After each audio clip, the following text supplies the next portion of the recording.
ഈ വർഷം തെരഞ്ഞെടുപ്പ് നടക്കാനിരിക്കുന്ന ബീഹാറിന് പ്രത്യേക പദ്ധതികൾ ബജറ്റിൽ പ്രഖ്യാപിച്ചിട്ടുണ്ട്. പ്രോട്ടീൻ സമൃദ്ധമായ താമരവിത്ത് കൃഷി പ്രോത്സാഹിപ്പിക്കാനായി കർഷകർക്കായി മഖാന ബോർഡ് ആരംഭിക്കും.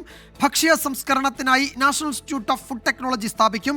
പട്ന IIT വികസനം, ഗ്രീൻഫീൽഡ് എയർപോർട്ട് ഉൾപ്പെടെ വലിയ പ്രഖ്യാപനങ്ങൾ ബീഹാറിന് വേണ്ടി ബജറ്റിലുണ്ട്. Makhana board in Bihar. For this, there is a special opportunity for the people of Bihar. A Makaana board will be established in the state to improve production, processing, value addition and marketing of Makaana. The people engaged in these activities will be organized into FPOs.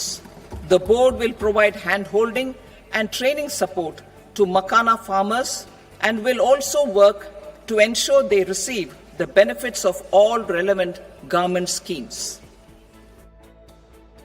Vineetha VG വിവരങ്ങൾ നൽകും ഡൽഹിയിൽ നിന്ന്. വിനീത, ഈ വർഷം അവസാനം ബീഹാറിൽ തെരഞ്ഞെടുപ്പ് ഇത് 5 ദിവസം കൂടി കഴിഞ്ഞാൽ ഫെബ്രുവരി 5 ഡൽഹി പോളിംഗ് ബൂത്തിലേക്ക് പോകുന്നു. അപ്പോൾ ഈ 2 പ്രധാനപ്പെട്ട തെരഞ്ഞെടുപ്പുകൾ കൂടി ഈ ബജറ്റ് തയ്യാറാക്കുന്ന ഘട്ടത്തിൽ ധനമന്ത്രി നിർമ്മലാ സീതാരാമൻ്റെ മനസ്സിലുണ്ടായിരുന്നു. ഇപ്പോൾ പ്രധാനമന്ത്രി പറഞ്ഞത് ഇടത്തരക്കാർക്ക് മഹാലക്ഷ്മിയുടെ സൗഭാഗ്യമുണ്ടാകാൻ പോകുന്ന ബജറ്റ് എന്നാണ് പറഞ്ഞത്. അപ്പോൾ തന്നെ ഈ ബജറ്റ് മിഡിൽ ക്ലാസ്സിനെ ലക്ഷ്യം വെച്ചുള്ള വലിയ ഇളവുകൾ നൽകും എന്ന് ഏതാണ്ട് ഉറപ്പായിരുന്നു. രാഷ്ട്രപതിയുടെ നയപ്രഖ്യാപന പ്രസംഗത്തിലും പാവപ്പെട്ടവർ, ഇടത്തരക്കാർ എന്നിങ്ങനെ തുടർച്ചയായി പറഞ്ഞുകൊണ്ടേയിരുന്നു. അപ്പോൾ അത് തെരഞ്ഞെടുപ്പ് എന്നത് തന്നെയാണ് അതിലെ ഒരു ഊന്നൽ എന്ന് ആ ഘട്ടത്തിൽ തന്നെ എല്ലാവരും വിലയിരുത്തിയതാണ്. അതുപോലെ തന്നെ അവർക്ക് വലിയ ആനുകൂല്യങ്ങൾ, ആശ്വാസമൊക്കെ പ്രഖ്യാപിച്ചിട്ടുണ്ട് ബജറ്റിൽ. ഇതിനോടുള്ള പ്രതിപക്ഷത്തിൻ്റെ പ്രതികരണം വന്നിട്ടുണ്ടോ? എങ്ങനെയാണ് ഈ ബീഹാർ ഡൽഹി തെരഞ്ഞെടുപ്പുമായി ബന്ധപ്പെട്ട രാഷ്ട്രീയത്തെ പ്രതിപക്ഷം വിലയിരുത്തുന്നത് ഈ ബജറ്റിന് ശേഷം?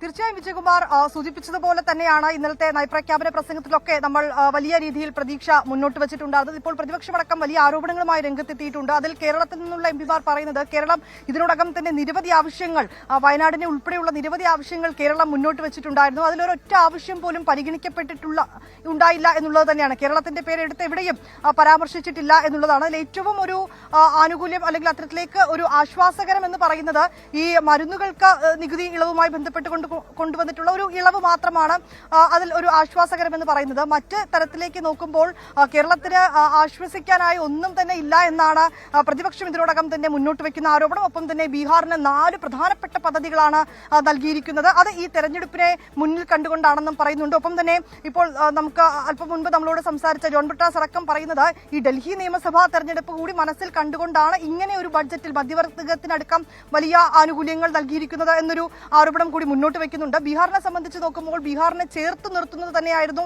ഇന്നത്തെ ബജറ്റ് എന്ന് നമുക്ക് പറയേണ്ടി വരും. നേരത്തെ സൂചിപ്പിച്ചതുപോലെ 4 പ്രധാനപ്പെട്ട പദ്ധതികളാണ് ബീഹാറിനായി ഈ ബജറ്റിൽ വച്ചിരിക്കുന്നത്. അതിൽ മഖാന താമരവിത്തിന്റെ ഉൽപാദനം, അവിടുത്തെ ഈ നോൺ വെജിറ്റേറിയൻ കഴിക്കാത്ത ഈ സസ്യഭുക്കുകളായിട്ടുള്ള സസ്യാഹാരം കഴിക്കുന്ന ആളുകൾ ഏറ്റവും കൂടുതലായി ഉപയോഗിക്കുന്ന ഒരു താമരവിത്താണ് അത് മഖാന താമരവിത്ത്. അത് പ്രോട്ടീൻ കലവറ എന്നൊക്കെയാണ് ബീഹാർ വിശേഷിപ്പിക്കുന്നത്.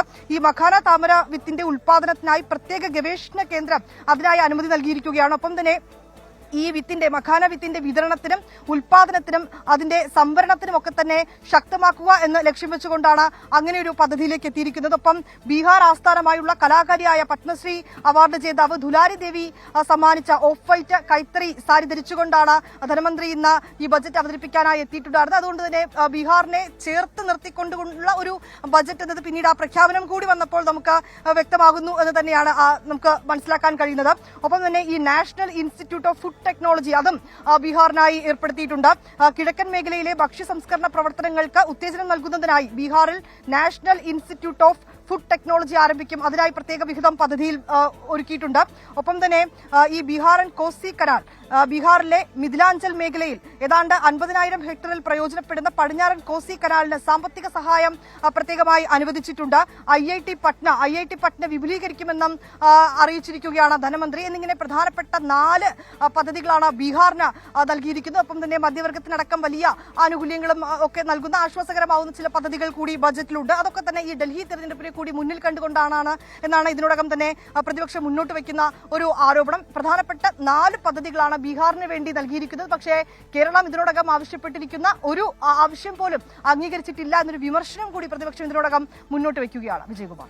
യെസ്, വിനീത വി ജിയാണ് വിവരങ്ങൾ നൽകിയത്. ബജറ്റിന്റെ ഒരു രാഷ്ട്രീയ വിശകലനമാണ് അത്. ബീഹാറിന് വാരിക്കോരി കൊടുത്തിട്ടുണ്ട്.